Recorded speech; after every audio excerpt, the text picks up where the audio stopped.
Hi there everybody, and welcome back to Rip Returns 3 Super Mario Bros. 3, a series where I go back to games that I haven't beaten as a kid, most notably in this case Super Mario Bros. 3, and try to regain a little bit of the lost glory of yesteryear by finally, beating them. This isn't a completely lawless procedure, so let's take a quick minute to look at the rules for the proceedings. Our 3 rules, courtesy of Little Rip the Death Counter, are number 1, no warps. Basically, I want to try to play every level, and I need to do so not just, for the sake of the content, but also for the gathering of experience. So the best way to do that is obviously to skip the warp whistles. But that also leads into rule 2, to know my limits. I used to be okay-ish at this game by my standards as a kid. I never beat it, obviously, or we wouldn't be here. But I need to accept that any skill I did have is long gone, and play the game as if I'm acquiring skill, and that means playing all the levels, repeating things until I beat them, that kind of thing, building a skill base. So I don't want to be skipping anything. I want to try to go through everything. However, I don't want to just, completely throw myself to the wolves. That's why I'm adding rule 3, use the power-ups. In this game you do have a power-up bar of extra power-ups you can gain on the world map that can be used to start a level, and I want to actually take advantage of those and use them instead of being the kind of kid that I was who held on to those power-ups, squirreled them away just in case I eventually needed them someday. I mean, they're no good to me in that case, so I should use them not recklessly. I want to try not to use them if I feel like I can beat a level without them. But if I do feel like a level's just a stupid hassle, or I think I need to do something to prevent a death spiral from spiraling either further, then I need to use those power-ups because they're not going to do me any good if I don't use them at all. Alright, that's the rules out of the way, so let's go ahead and kick into Episode 3 of Rip Returns to Super Mario Bros. 3, boringly but aptly titled, Water World. As we get started here, World 3 is the world where I start to fall out of my comfort zone. Water levels are especially a weakness of mine, which, that's not, I don't think, surprising to anyone. So I'm out of my element, I'm not gonna lie. I think I'm gonna do okay here. But the problem is, the underwater levels aren't especially the problem here. It's that this game makes a lot of use of half underwater levels, or rather, levels where you have to avoid the water because they've put, Cheep Cheeps and Big Berthas and all that crap in it. And that is where my weakness is really going to come in. Of course, we are getting to the point in the games where I would use the warp whistles to skip ahead, so I'm going to lose a little bit of my skill floor there. But primarily my issue here is just the new implementations of water, which complicate an already precarious situation for me.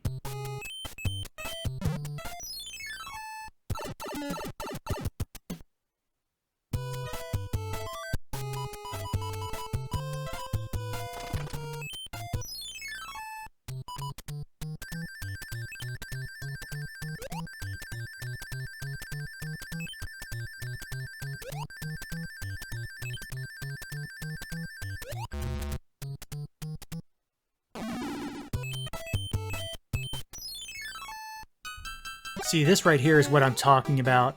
When you're in the water, that's one thing. But in this level where you don't start there, the water essentially just becomes a death sentence. It is so hard to get out of the water once things go bad in this game, or in this level, or any of the similar levels, I suppose, that falling into the water is, you might as well just quit. Or, die like that. I didn't even fall into the water there. The problem is, I don't want to quit. I don't want to, just pop back out to the level automatically. I want to try to gain skill, and it is possible to escape the water if you're good. It's just that I'm not. And, it's obvious by that stupid-ass jump that I just pulled. Wow, it's a miracle I got that mushroom. But, this is the kind of thing where I guess what I should be thinking about is, that whole developing skills business. You see, I've caught here I'm in a lot of trouble, but I could use these Cheep Cheeps to get away from it. I just didn't. So I need to be grinding this level, and I don't think there's anything wrong with that. It's just not a lot of fun. Popping a mushroom, though, an extra hit couldn't hurt when I'm in this much trouble. That is going to be our rule for... Well, I don't know if there's really a hard and fast rule, but that is going to be my main guideline for when I'm going to use a power-up. Using a power-up is mainly to ensure that I continue to gain skill and not frustrate myself, because you can sabotage your own development by getting bogged down in a level with things like death spirals. While I'm at it real quick, I'm going to operate on the idea that a death spiral occurs when I have died 5 times within the same segment of a level, which I'm not 100% sure it comes up in this video, but it will before the end. That shouldn't be a spoiler. Oh well, we're on.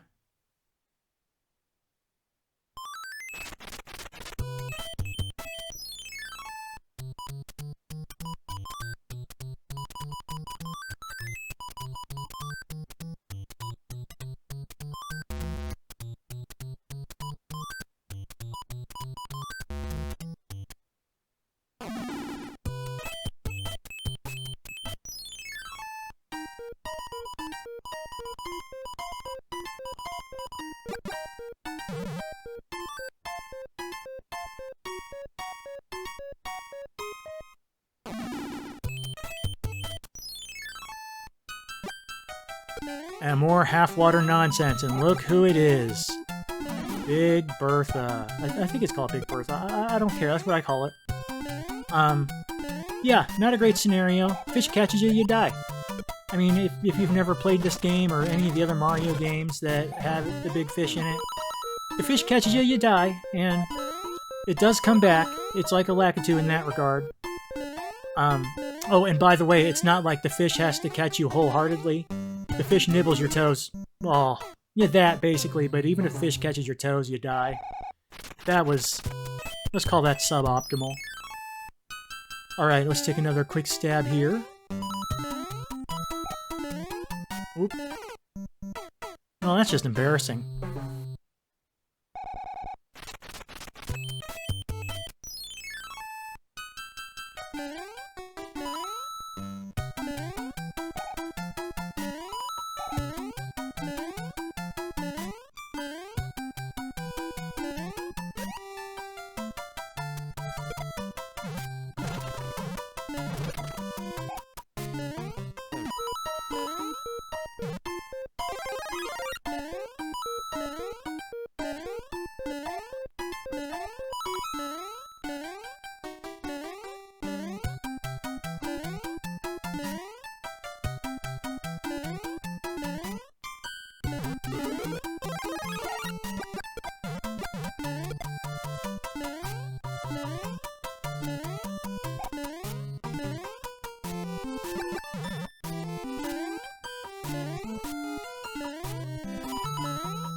Alright, we're on to our first fortress, and here we talk about something that I brought up in the last video.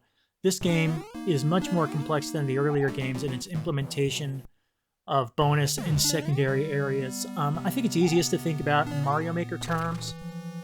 In Mario Maker you can have essentially 2 sub-areas, well, I guess a main area and a sub-area. 2 layers for your level, and this game is a perfect example of that layering in this level, because you've got the main fortress, and then you've got this, I don't know, grotto, underwater lake, hell pit type thing, and it's used to create a very frustrating maze for someone like myself who's not great at pattern recognition. One of the things that I have to say is that as a kid, since I had the game guide, you know, the printed, I don't know, Prima or whoever made games guides back in those days, I would just look up the solutions to all of these, which was great at the time, but I don't remember any of them, which is very frustrating now. Maybe I would have remembered it if I had figured it out organically, but yeah, it's a bit late to go back and do anything about that.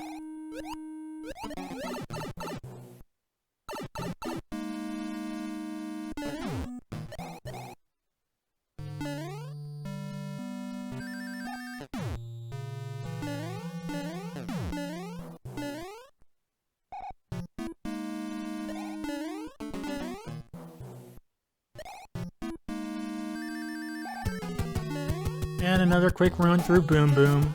If you noticed, when this Boom Boom took his first hit, his arms turned into wings very briefly while he was flashing in pain. That's the key that it's a flying Boom Boom. If you see that, you need to prepare for his second jump to immediately launch off. Which luckily, I don't know if I remembered that, but I did figure it out, obviously. I skipped that matching game there, the slot machine. It's hard for me to think of it as a slot machine since it's vertical, but I skipped the slot cards, so let's see if I go back and get that. I don't know if I do or not. This is a fun little level here, except for this particular bit, which I admit gives me more frustration than it should.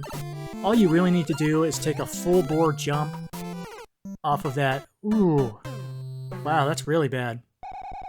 Anyway, all you need to really do is take a full bore jump off of that incline and go on to glory. Also, note these dark spaces under the level. This is an area where if you have a P-Wing, you can fly through that. It doesn't do you a lot of good here, but there is a later level, I believe, that you can actually skip the whole level by flying through it.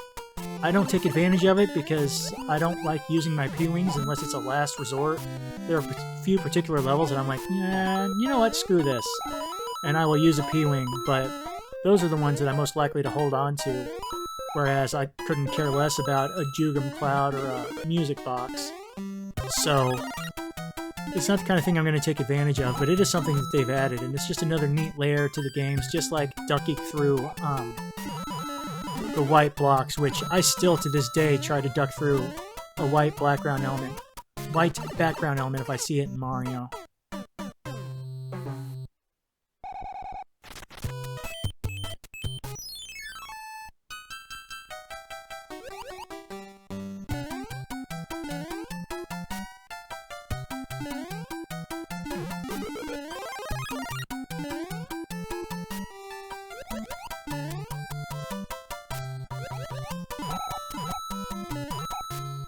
Paragoombas dropping mini Goombas just doesn't seem right. Of course, that didn't seem right either. Of course, it was just bad play. The Paragoombas are one of the... Ooh, wait! Never mind. I was going to say, ooh, wait, we've come to a neat random Hammer Brother thing. We still haven't gotten those... the slot machine thing there. The Hammer Brothers over water is a bit of a jerk move. I should have seen it coming, but obviously I didn't. See if I can avoid this. Good job. Blew the jump in grand fashion. That's special, and I think it was very obvious I was going to die there. In case you're curious, I'm calling this not quite Death Spiral territory because that is only 3 deaths in the level. That other death was from the Hammer Brothers, so it doesn't technically count. I need to kill this guy in quick order, though. Well done. Alright, get an extra item to replace what I just used. We'll go on.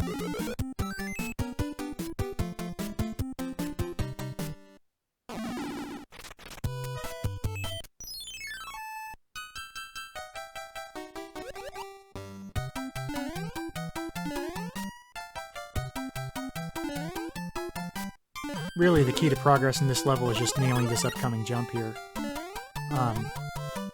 It's just not that complicated of a jump, but I've got to let go of the dang down button. Now that was just pathetic. Not a big fan of it. Alright, we need to make some progress here. That is 4 deaths in a similar area. The next one I will have to initiate a death spiral. And I really don't want to do that. Let's go ahead and take note. We started this world at 17 lives. We're at 11 now. Ooh, got that.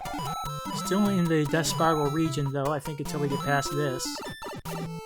That's not helpful. We started the world at 17 lives. We're down to 11. Let's see how we do on our lives for the rest of the video.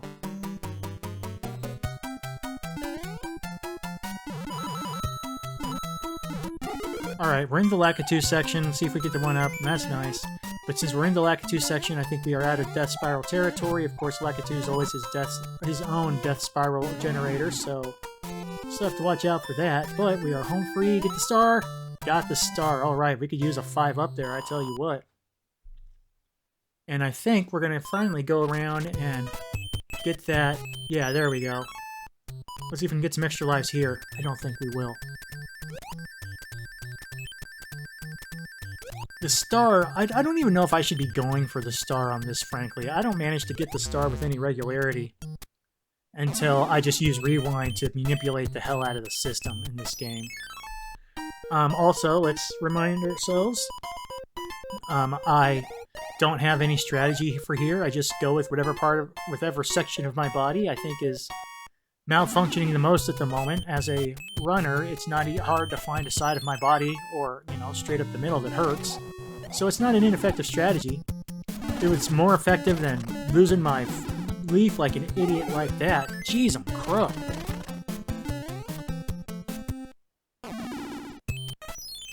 Alright, level 5, and I hate to say it, I feel weird to say it, but I'm almost glad this is just a straight up water level, because the levels that haven't been straight up water levels have been full of crap. And of course this one's got a Big Bertha in it, which isn't great, and it's the one that shoots out other fish. I don't understand it. How are you going to eat me, but you're spitting out other fish? That's a whole mess. Oh, by the way, remember that bloopers do not come down to kill you if you're crouching on the ground. Anyway, let's try to stay alive, and let's try to keep this fire flower, which is just so powerful in water levels. And brings up a lot of questions about where Mario's fire actually comes from. I don't know what that flower does to him, but it don't seem like it's something good.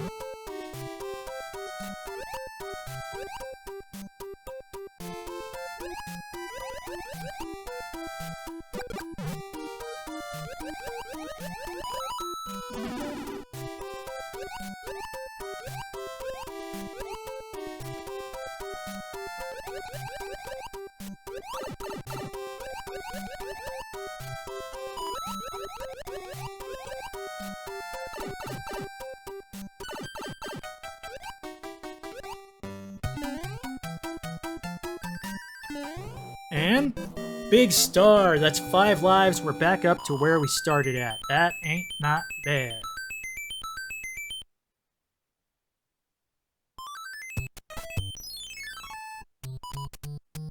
For the matching puzzles, I did not play this level on the same day as the first two, so I'm trying to remember things from the back of my old addled mind. I'm surprised I got that. We are now up 1 life over where we were, but yeah, not a lot of success there. Eventually I do just look it up, because that's what I did as a kid, and frankly I don't mind doing it. And here we have a mid-air level, auto-scrolling, with these spinny platforms. I tell you, they gave me fits when I was younger, but it's just not that bad compared to that half-water crap that we were dealing with. I mean, I'm still going to do stupid stuff like that, but it's not that bad.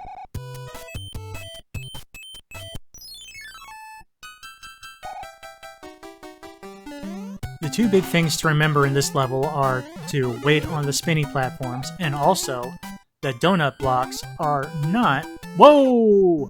Little rip. Little rip. Where'd he go? Oh, wow. He really got spun hard. Anyway, the point is, the point about donut blocks is that, unlike other games, donut blocks are solid objects. They are not one-way. They are fully solid objects that you can't jump up through, which is very weird, because if you've played any later Mario games at all, you're just used to be able to jumping up through them. And not being able to do it is just so weird and uncomfortable. Ooh, that was a little treacherous. I'm surprised I played with that block like that. It's something I wouldn't have done as a kid because it's just too high a fatality situation. I bet you there was something nice in that block, but I just sure didn't get it. Could have been something nice in this block too, but I didn't get that neither.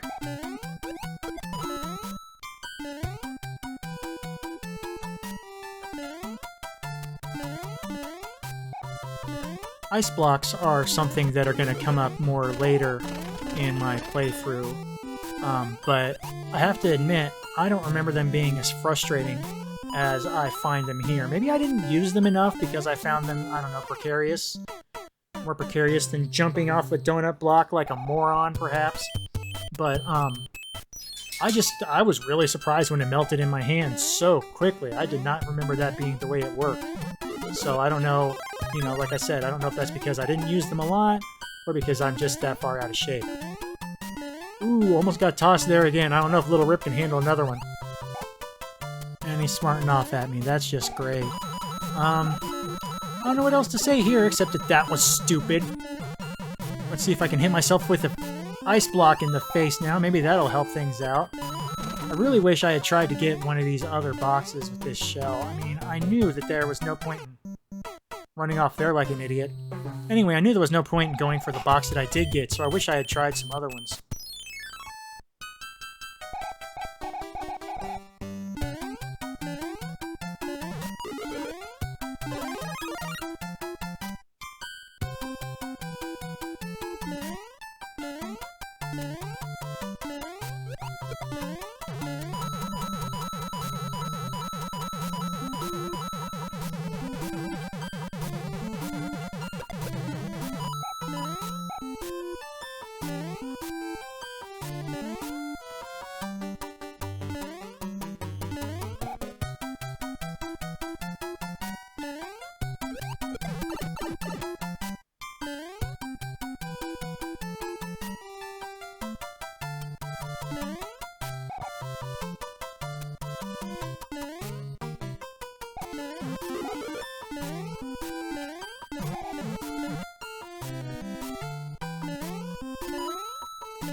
Alright, we're finally out of that hell. We're down 3 lives, and that mushroom's not going to help us get any back. Jeez, dude. On to the drawbridge gauntlet. I'm pretty sure I often skipped this level. I don't remember spikes being a huge issue to me, but I also just didn't recognize this level hardly at all, so I'm pretty sure I often skipped it. Although, I mean, as I said, I often used work whistles and skipped as a kid, so that wouldn't be a huge surprise. I'm kind of surprised there was no mushroom there, but no, honestly not that surprised. I don't mind the spikes in this game. They're not a huge threat in any Mario game. But they're not a big hassle in this one either, which is kind of surprising to me because I figured that this would be a menacing implementation. And honestly, standing there like an idiot and getting hit by that Paracupa was more of a enemy than actually having spike balls thrown in my head, or meatballs, as the kids apparently call them. On to the next fortress. Note the little power-up and fun stuff island over there. We're going to have to make good use of that. And this fortress is a water level. Oh, yay. It's a little bit of a higher stakes water level. Especially when I get, you know, killed by the electric circling wafer, or whatever the crap that is. But, yeah, it's not a terrible level. It's just a water level. It's honestly not all that menacing, except for 1 or 2 parts that come up later that I will highlight when we get there.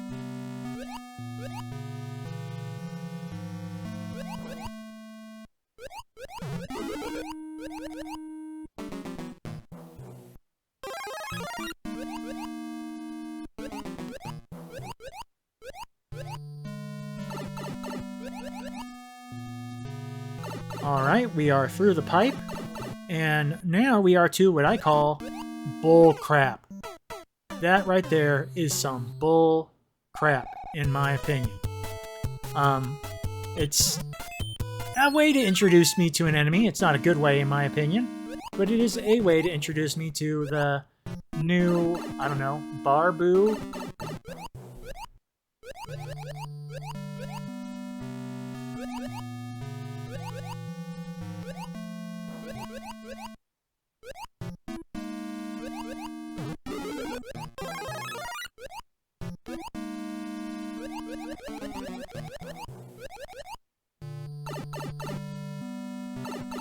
Alright, we're coming through plus size. I couldn't get through this small, so let's see if I can succeed at all. And ooh, through the first one very well. Nice duck. Duck, duck. Oh. Okay, I'm still half alive. And I'm on to Boom Boom. I'm kind of surprised. To be honest, I'm kind of surprised I made it through. Still 5 lives down, but at least got 12. There's Wings. Oh, I caught it for sure that time. Very well done. Onward and upward.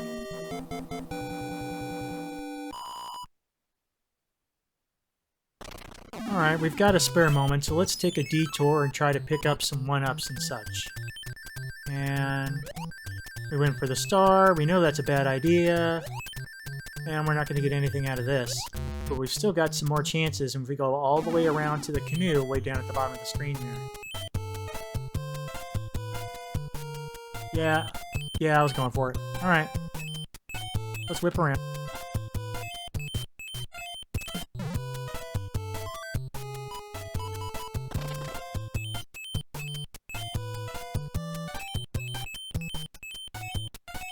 Now let's see what we get. First up, feel for bum knees and get an item. Fire flower, nice. Next up, aim for 1-ups. We're gonna get any out of this? We've got 2 more shots. I don't think we're gonna get anything out of here. Nope. Very poorly done. At least I've got 93 coins, so I can get one that way. I really just shouldn't I shouldn't be trying to do stars. I doubt I'm gonna get anything here either. Alright, this is potential. There we go. Get the cabbage. Get the little cabbage bottom. And we blew it anyway. Okay. Maybe we'll get a nice item. Who thinks we'll get another nice item? We had that fire flower. It was, you know, that's a nice little start. A frog suit. Now, is that a good item? Yes and no. I mean, the frog suit is harder to use and is very specific.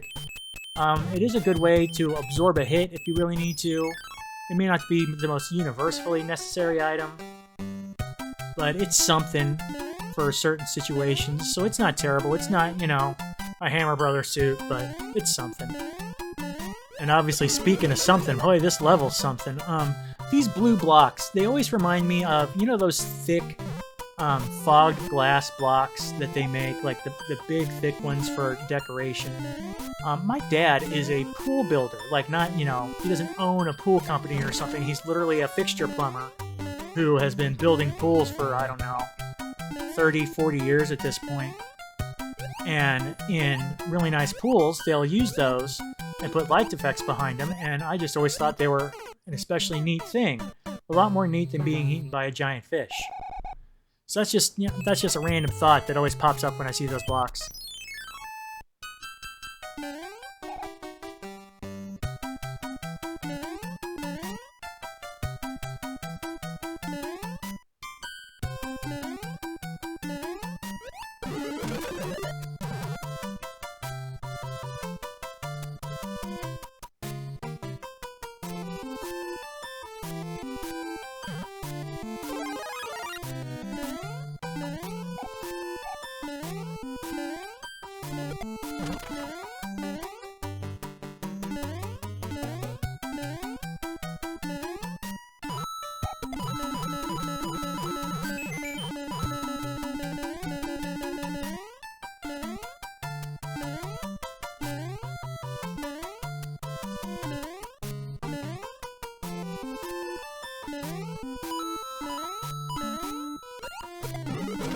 Using the vines to avoid Bertha are...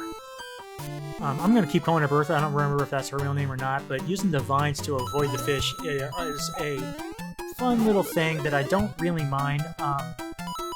Vines could make me nervous. Wow, I'm surprised I didn't die there. Vines could make me nervous in some scenarios, like if I'm doing vine platforming, but just using them as escape ropes, I think is actually kind of fun. Just like this raising platform here is a kind of a fun thing. Just, you know, a little bit different. Another way to have a little fun as I play. Maybe not do something as stupid as I just did there and cost myself some coins, nearly get myself killed. Is this one up in here? It is, alright. We're back to 13, so we're only 4 lives down on this run. And we're going to go on to the next level and have some more fun.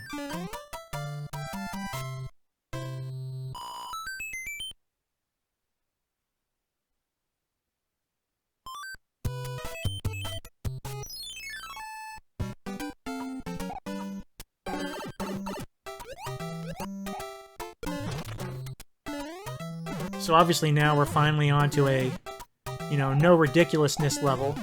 No water, and I get shot in the head with a giant bullet. That's great. Down 4 lives.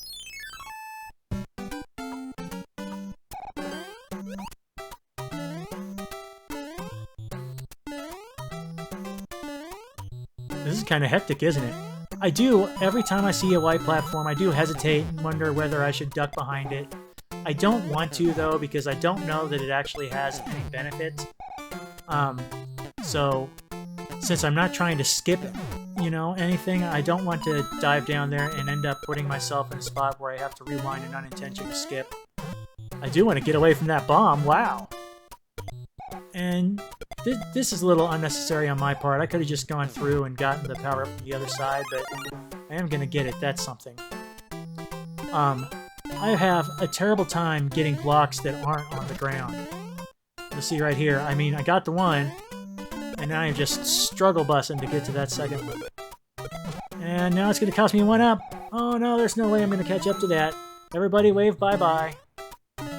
Very classy, dummy. Alright, and we're not out of the level. It goes on with a full-on auto-scrolling underwater second half. You know what? Screw you, level. That's not cool. Oh, maybe it wasn't auto-scrolling. It didn't auto-scroll a lot. Maybe I'm just an idiot.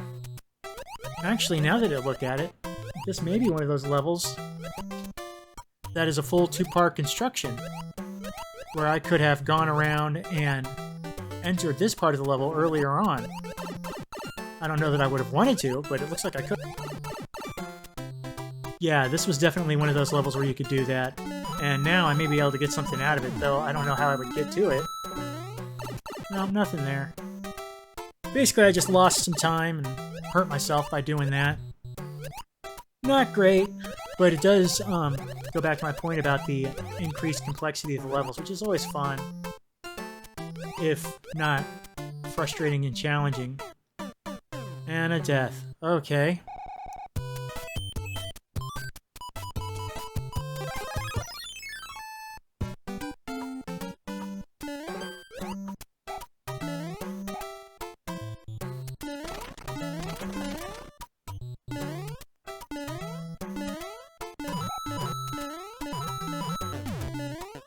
Crazy as it may seem up here, I just think I'm better off up here. That was self-inflicted. That was self-inflicted. Oh gosh, maybe I'm not so safe up here. It's hard to think that I'd be safer underwater, but, anything's possible, I suppose. Oh, for Pete's sake.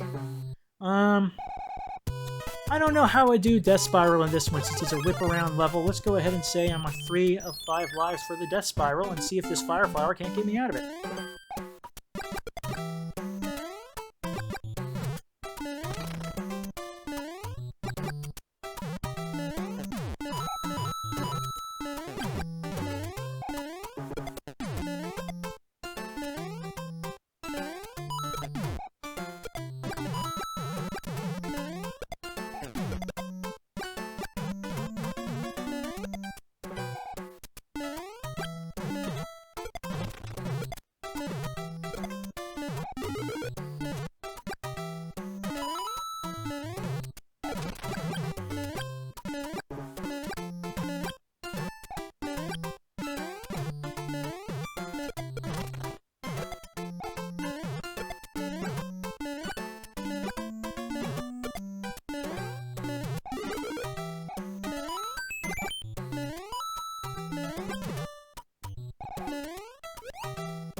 Well, it's gotten me quite a far away. I've gotten all the way over here. I'm going to be pretty frustrated if all I have to do is go right. And I could have, in fact, saved all... If this pipe takes me to the end, I am going to be a little bit upset because all 3 of those deaths would have been unnecessary because I was exploring. And it does. Okay, that's fine. Down 6 lives. At least we got a star to start things off on the right note.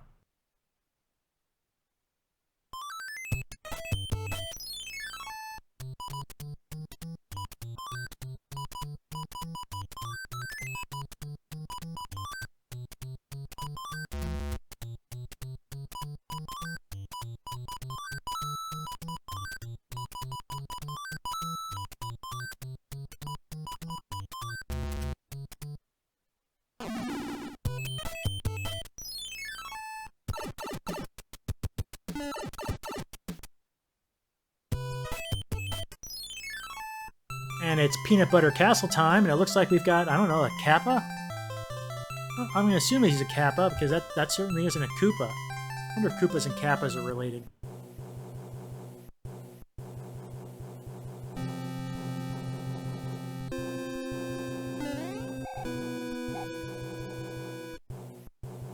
Again, I find these levels kind of mellow.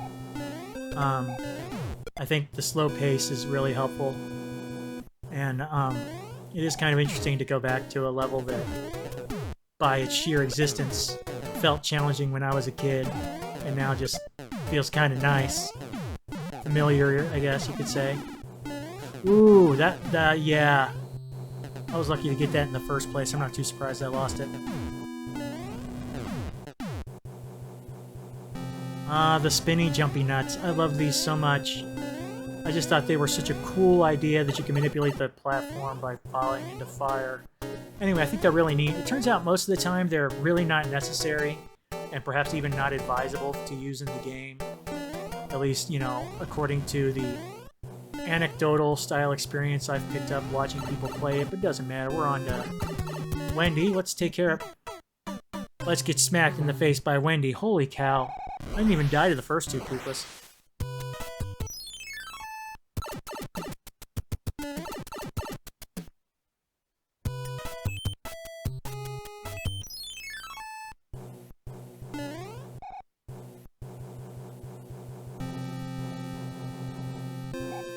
I also like the rocky wrenches. I just kind of like jumping on their heads. I love that they fall completely out of the ship. Which is... Anyway, it seems like a poor design if you hop on the head of your mechanic who shouldn't be throwing his wrenches. I bet those are all 10mm wrenches. You know how those things go. It just seems like a poor design. You know, you would want to have floor under your mechanic, I think. Oh, and speaking of frustrating mechanics, why does the ship have to move? What does that accomplish? I guess the idea is that it's supposed to be a little bit of an extra punishment if you do skip a level with a cloud, or if you use a music box to paralyze a Hammer Brother. It's something that puts them back into play and ramps up the challenge a little bit. I don't know why that would be needed, and I'm certainly not gunning for it, but I guess they felt like that was a challenge that needed to be there.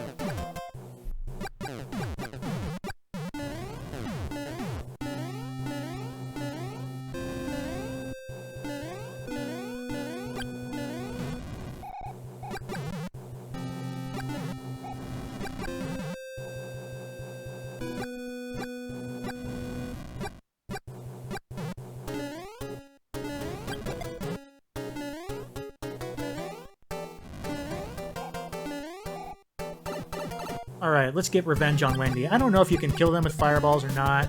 I throw a few at her, but obviously I'm not gonna try that when the jumps are so much fun. I lost it anyway. And I corned her in the head with my butt. Alright, that's World 3 down. We ended up losing... That's a heck of a lot of lives. We're 8 lives down. We started at 17. We're down to 9. We are prepped for another one with 95 coins. But that is going to be the end of this second episode of Rip Returns to Super Mario Bros. 3. And we will pick up next time when we get big for World 4.